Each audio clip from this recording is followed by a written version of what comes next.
En marzo de 2020 nuestro mundo se detuvo. El confinamiento decretado por el gobierno paralizó casi totalmente la actividad en nuestro país. La amenaza del COVID-19 llevó a tomar medidas drásticas en aras de la salud pública, con un encierro que se prolongó durante 2 meses. La emergencia sanitaria y social generada por el coronavirus, conocido como COVID-19, crea circunstancias extraordinarias como las que la ley contempla para dotar al Gobierno de España de recursos legales también extraordinarios. Posteriormente, con el fin del confinamiento, se adoptaron diferentes restricciones para reducir el riesgo de contagio de una enfermedad hasta entonces desconocida, con unas estadísticas de mortalidad alarmantes y un impacto en los pacientes impredecible, incluso una vez superada la enfermedad, lo que ha puesto sobre la mesa el síndrome post-COVID. Diferenciamos un poco entre lo que es el síndrome post-COVID y otras enfermedades nuevas que se hayan desencadenado a raíz del COVID, porque sí que es verdad que hay muchas enfermedades que previamente ya estaban descritas que se desencadenaban por virus, entonces pues sí que vemos enfermedades nuevas desencadenadas por el COVID. Se da algún caso, pero no es lo que se conoce como síndrome post-COVID como tal lo que dura tanto. Como ha habido tantas cepas, ha habido tanta cosa, pues es como que los síntomas que ha dado han sido muy generales. Sí que es cierto que luego te van contando cosas y dices, ostras, pues esto nunca lo había escuchado, o no sabía que también pasara esto, o hay casos de aquí. Pero bueno, sí que es cierto que se ha visto que principalmente afecta al sistema cardiorrespiratorio y normalmente eso pues suele hacer neumonía y bueno, en los casos igual más graves o porque ya tiene una patología de base pueden hacer fibrosis pulmonar y luego tienen sí que secuelas neurológicas también.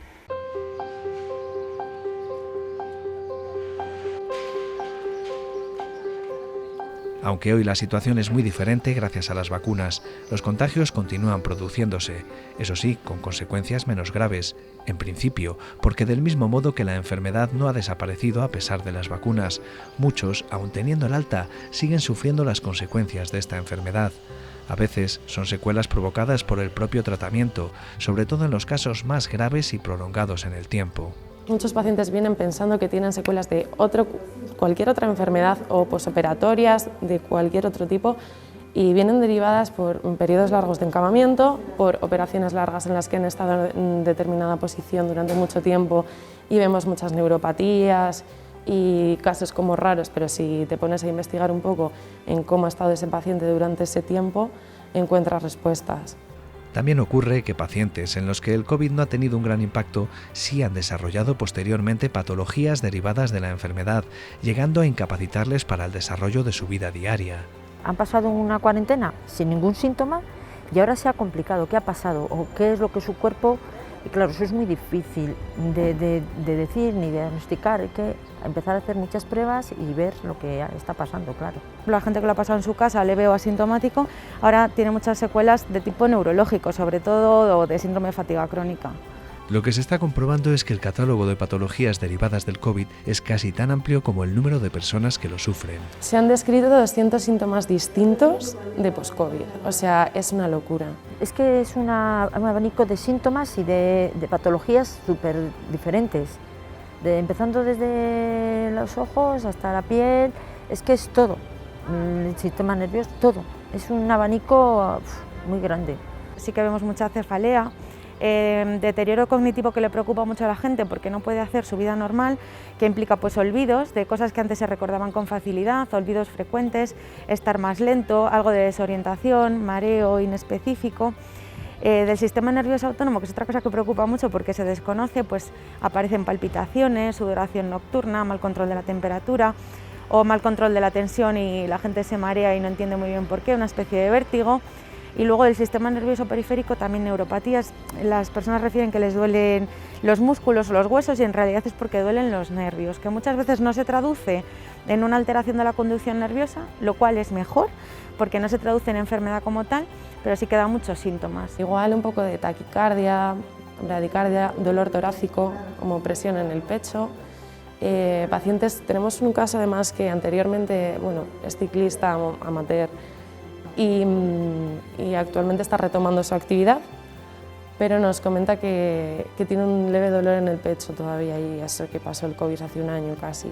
Sí que ha habido bastante paciente, sobre todo más joven, que ha tenido secuelas de post-COVID y sobre todo pues eso, Aparte de la neumonía, que casi todo el mundo ha acabado teniendo neumonía, pero la fatiga que se les ha quedado ha sido tremenda. Y mucha gente es eso, que más que nada es como que tienes que volver a reentrenarte en tu día a día, ¿no? Porque hay cosas que dices, jolín, así es que yo antes hacía y ahora no puedo.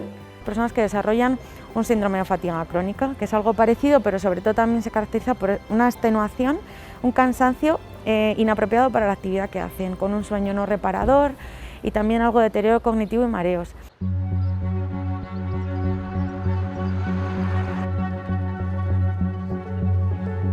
Lo cierto es que no parece haber un patrón, apenas unos elementos en común y de origen desconocido más allá de la enfermedad compartida, porque aunque no se deja de investigar, son muchas todavía las preguntas sin respuesta.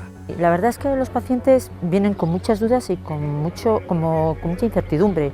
No saben cuánto tiempo les va a durar los síntomas, si es normal, porque claro, es un abanico de síntomas y de muy grande. Igual estás como más acostumbrada a ver a un paciente adulto que bueno, pues va teniendo mucha patología y acaba haciendo algo de respiratorio. Pero claro, aquí ha dado igual. O sea, tenías pacientes de 30 años como pacientes de 50 y afectaba mucho y muy variado. Entonces sí que se ha visto que claro, que no había un patrón de decir, no, es que ha tocado a todo el mundo. Entonces sí que se ha visto que claro, al final mucha gente acababa haciendo una neumonía.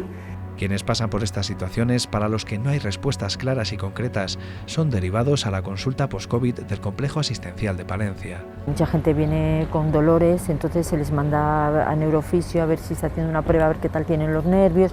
Se van descartando, depende el síntoma de cada persona. Claro, unos vienen con una fatiga, entonces se les hace un estudio realmente, las pruebas funcionales, a ver si esto ha avanzado o es de...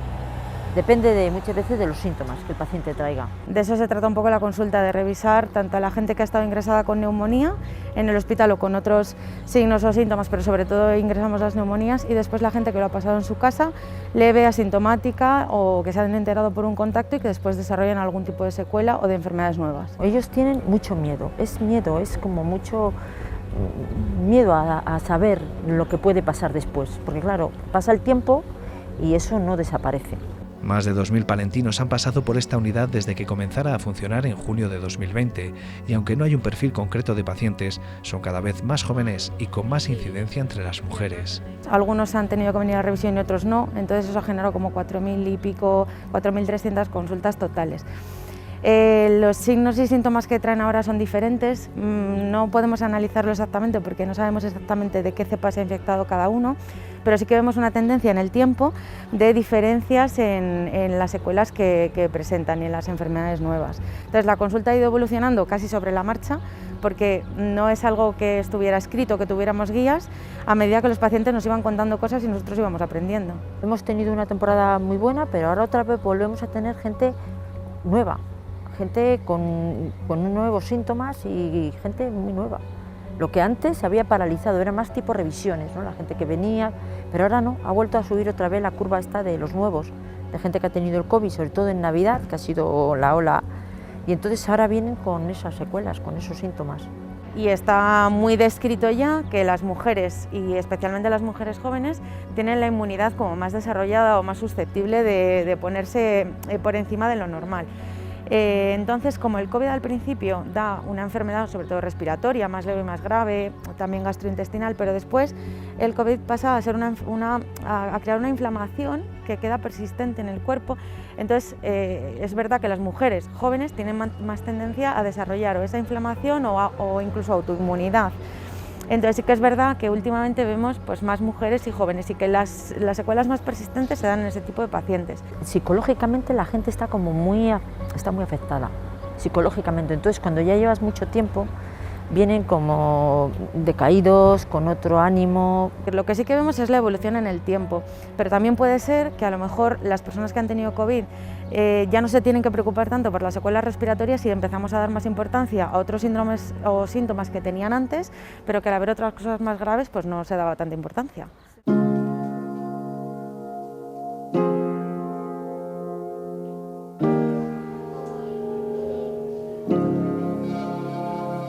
El COVID ha tenido un impacto en todos los ámbitos de la vida, considerable como poco en el sanitario.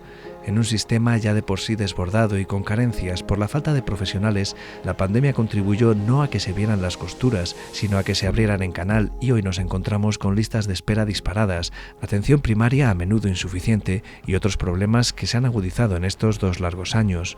Con este panorama, no todos los pacientes tienen acceso al servicio post-COVID, al menos no en tiempo y forma.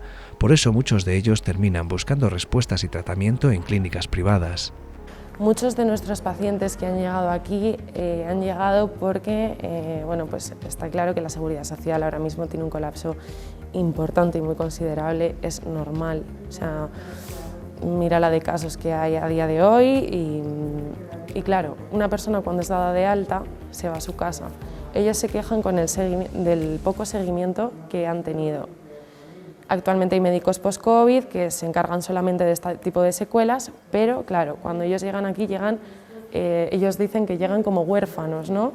Que se sienten desatendidos, que por suerte o por desgracia han salido de ello, pero a día de hoy no tienen ese seguimiento que necesitan, porque necesitan ese apoyo de todas las secuelas o faltas que les ha dejado la propia enfermedad.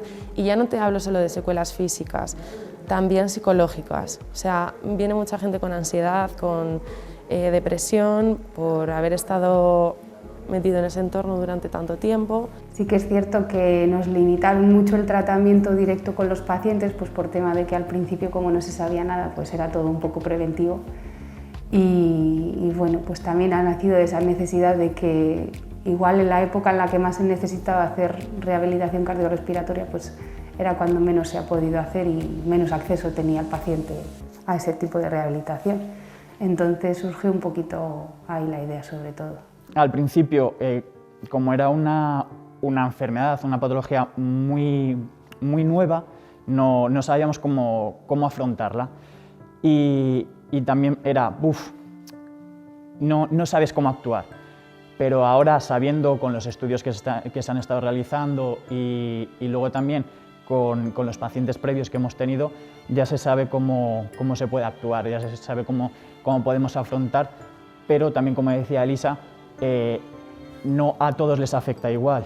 Y aunque sea una persona de 60 años o 2 personas iguales de 60 años, no les va a afectar de la misma forma. Entonces el tratamiento no va a ser idéntico, tienes que individualizarlo. Sobre todo los objetivos que tengamos con ellos, porque no va a ser el mismo objetivo de una persona con 30 años que anteriormente hacía ejercicio o le gustaba salir a caminar, andar en bici, a correr, lo que sea, o se dedica a la construcción, por ejemplo, que requiere más esfuerzo físico, que una persona que ya tiene 78 años, por ejemplo, y se dedica a las tareas de la casa, del hogar, ¿no? Pacientes como Teresa, que pasó meses en tratamiento. Estoy mejor porque salí de casa del hospital muerta. O sea, que me llevaron muerta a casa.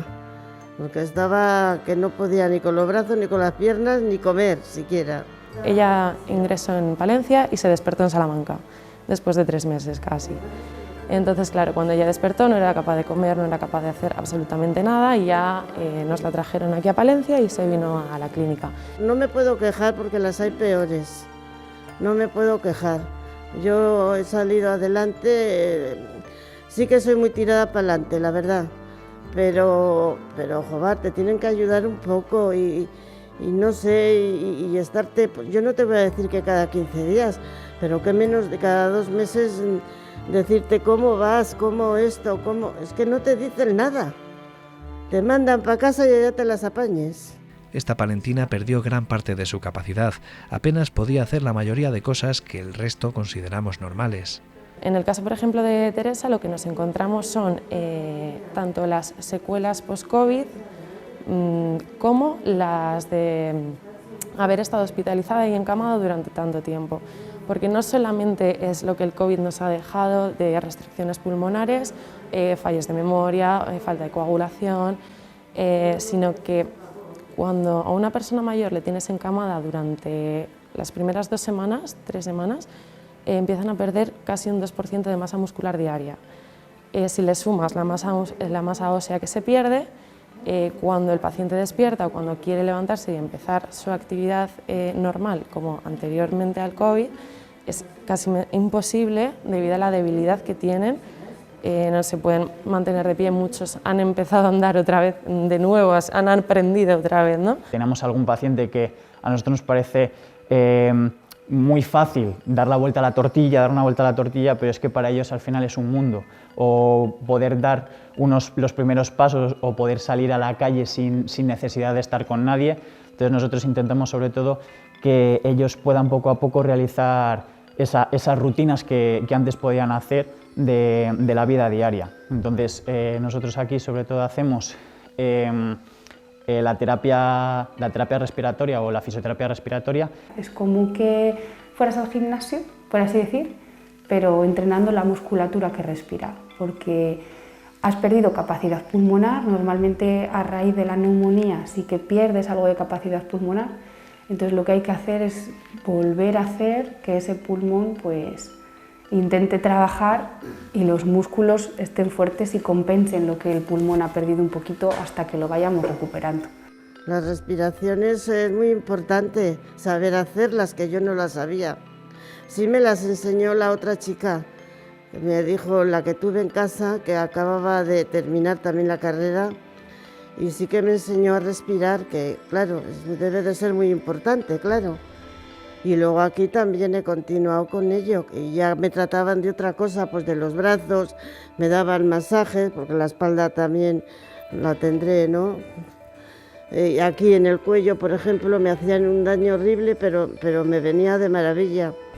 Yo veía que yo creo que esta parte mía es lo que peor. Los brazos es porque las piernas, bueno, enseguida yo me puse a andar, pero los brazos ha sido horrible. El día que llegó y me dijo, hoy he sido capaz de dar la vuelta a la tortilla de patata para mis nietos, para nosotros fue todo un logro, fue un objetivo cumplido.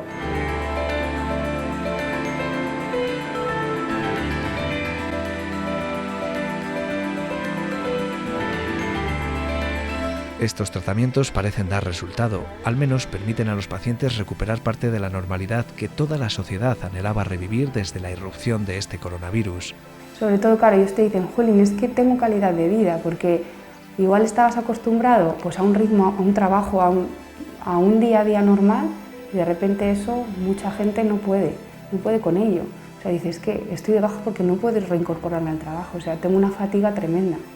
Y claro, al final, pues haciendo un entrenamiento de la musculatura respiratoria, luego también son unas pautas de ejercicio activo para que pues bueno, vayan ganando un poquito de resistencia al esfuerzo y tolerancia, y sí, se nota que va mejor la cosa. Me viene a la mente un paciente que tuve el año pasado que empezó viniendo en muletas porque o sea, dejaba el coche en la calle, venía en muletas, se tenía que sentar, se colocaba en la bicicleta, tenía que pararse, una fatiga muy grande, las respiraciones muy cortitas, y sí que es verdad que tuvimos mucha suerte, por lo que sea, por los factores que se dieron, que mes y medio, 2 meses, le veías en la cinta y corría.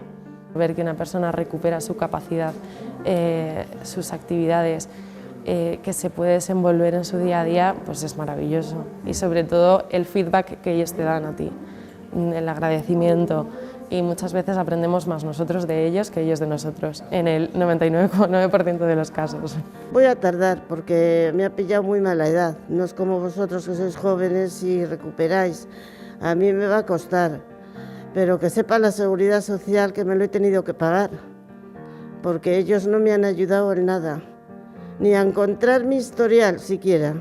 Yo suelo decir, yo tengo una buena noticia y una mala. La buena es que no has desarrollado ninguna enfermedad nueva y que esto tiene un tratamiento sintomático. La mala es que no sé cuándo se te va a pasar, porque depende de cada persona individualmente, y además no sabemos por qué unas personas sí lo desarrollan y otras no. Entonces, no sabemos cuánto le va a durar, no sabemos cuándo se le va a pasar, pero sí que hay tratamiento sintomático.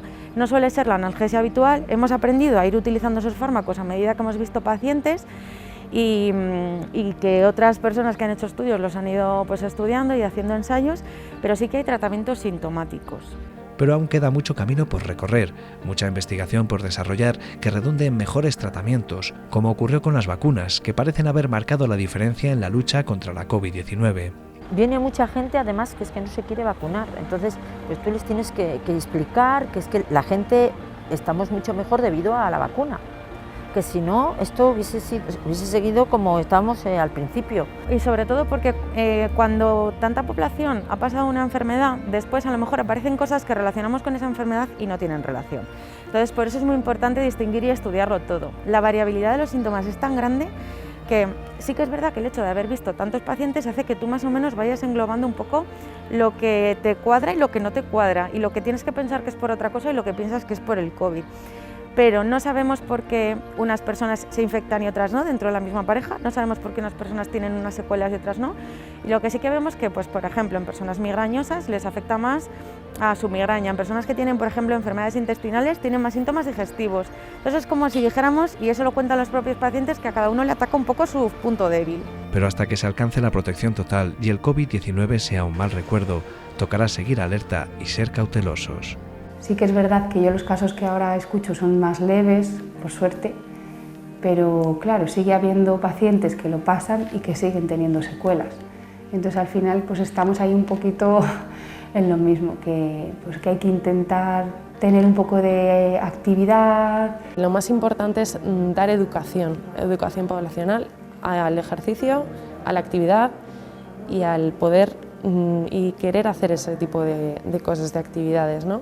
Porque claro, es muy complicado sacar adelante un paciente que llega desganado, que llega sin ganas de hacer nada, sin creer en la terapia, sin creer en nosotros, sin creer en él mismo, pensando que se va a quedar así para siempre. Entonces, ese tipo de pacientes hay que ir muy poco a poco con ellos. No sabemos cuánto va a durar y, sobre todo, cada uno tiene que tener muy claras sus expectativas para no frustrarse, pero con información del médico de cabecera, de los médicos que los vemos en el hospital, y con honestidad y con tratamiento de los síntomas, yo creo que se puede, sí se puede y además se debe hacer una vida lo más normal posible.